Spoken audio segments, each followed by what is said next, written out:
Shalom.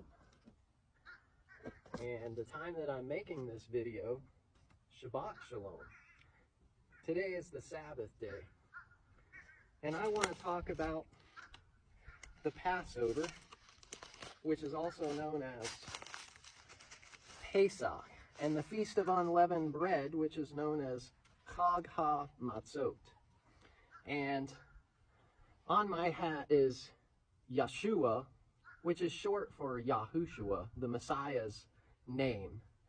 The Passover is all about Messiah, and the gospel story is proclaimed in the story of Passover and teaches that the Lamb of God came to take away the sin of the world, as John the Baptist proclaimed. And I want to talk about that because this is a very important season. We may even think of, when we celebrate this, we are celebrating the coming under the covering, which this garment is a sort of covering, coming under the covering of the Father as he gathers his chicks under his wings. And the reason for that is because the Passover, the destroying angel came over the Egyptians, but actually passed over or hovered over the children of Israel, and they were spared. Their firstborn was spared, but the firstborn son of the Egyptians was smitten. And the people were delivered. God's people, his chosen people, were delivered. And so the Passover is known as the season of freedom. And so redemption is what Passover is all about. But there's a whole story to be told that God commanded his children to tell their children and their children and their children, generation and generation and generation to come, to establish a sort of identity for his people. To establish as a marker between God and his children that they would tell this gospel story of the Passover, proving that they are his people. And what he did for his people. And this is exactly what the Messiah, Yeshua, also known as Jesus, they were doing together at the Last Supper at the Passover. They were coming together to remember the Passover and the Feast of Unleavened Bread, and these ceremonies were the things that Messiah said that we are to memorialize him, celebrate as a remembrance of him. And this is what the Apostle Paul also spoke of in 1 Corinthians 5, 6 through 8, to keep the Feast of Unleavened Bread with the remove the leaven of malice and wickedness, but celebrate the feast with the unleavened bread of sincerity and truth. So he actually told the carnal Christians of Corinth, as they were known, to keep the Feast of Passover. And absolutely, Paul also continued keeping this feast, as we see throughout the book of Acts.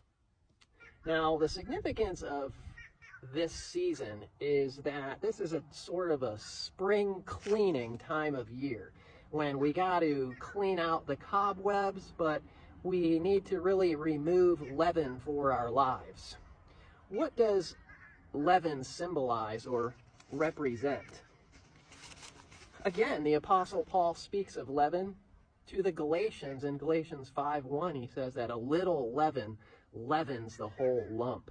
And so what he was telling them to beware of in the book of Galatians was actually the doctrine of the Pharisees, the leaven of the Pharisees.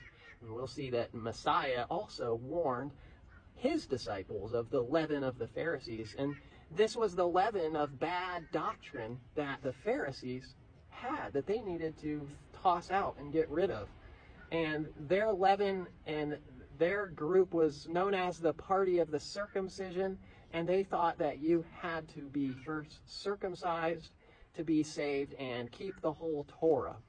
However, that's not the process, actually, that the gospel story of how it's declared in the law and the prophets, which is that word Torah.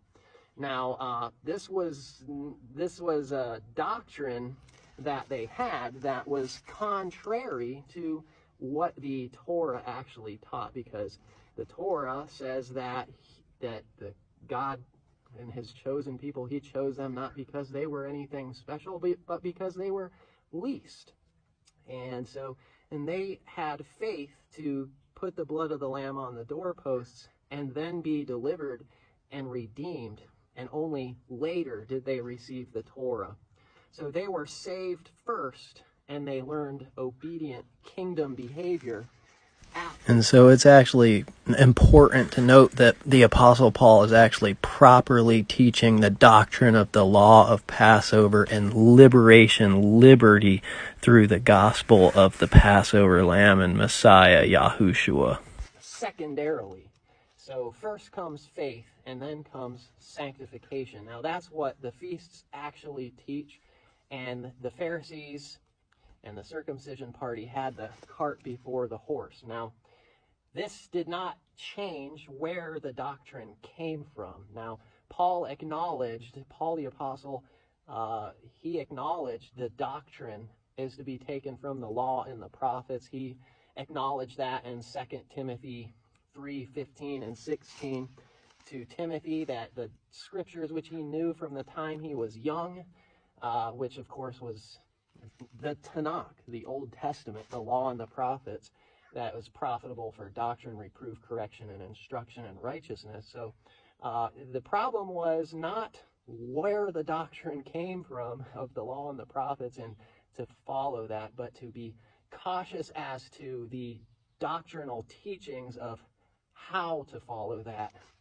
And Paul also tells us in other places, such as Romans 15:4, that the scriptures were written for our learning, our teaching, our doctrine. So the scriptures is where we get our doctrine. There's no question that our doctrine is to come from the law and the prophets. The question is, whose doctrine do you follow of how to obey the law and the prophets? So Paul never contended that the law should not be followed. He contended that you should not follow it in the doctrine of the Pharisaical ways, which taught that you were saved by your own efforts, because that would make Christ's sacrifice as the Passover lamb of no effect. And so in the Gospel of Mark, the leaven of the Pharisees and the leaven of Herod is mentioned. In the Gospel of Luke, the leaven of the Pharisees and Sadducees is spoken of and is said, which is hypocrisy. And in the Gospel of Matthew, it's also, again, Matthew 16 talks about the leaven of the Pharisees, and so they had to beware of this, and he says, beware of their doctrine, is what the disciples didn't understand at first, to beware of bad doctrine. And every year we are instructed to throw out leaven for the process of sanctification and the process of spiritual growth. Throw out leaven out of your spiritual house, your body. And so most of us know the story of Messiah Yeshua and his sacrifice and his blood shed for the sins of mankind, and how he became the Passover lamb. As Paul says directly, he is our Pesach. And we know that that is just God's mercy and grace that grants unto us the forgiveness of sins through the blood of Messiah, and that's the only way to salvation, is placing faith in him, and that only then can we begin to remove leaven and sin out of our lives and bad doctrine. If we don't learn this process year by year, we may become very distant and be in danger of the religious leaders of Messiah's day, the Sadducees, the Pharisees, even Herod and others, who got very distant from the truth that the scriptures were actually teaching, and they would try to entangle people in a yoke of bondage of religious practice that was nowhere found within the scriptures, but yet they made it seem as though it was. They made it seem scriptural or biblical, and yet you could nowhere find it in the Bible. And so thank you for coming on to this teaching and listening. Hope you have a blessed day, and shalom.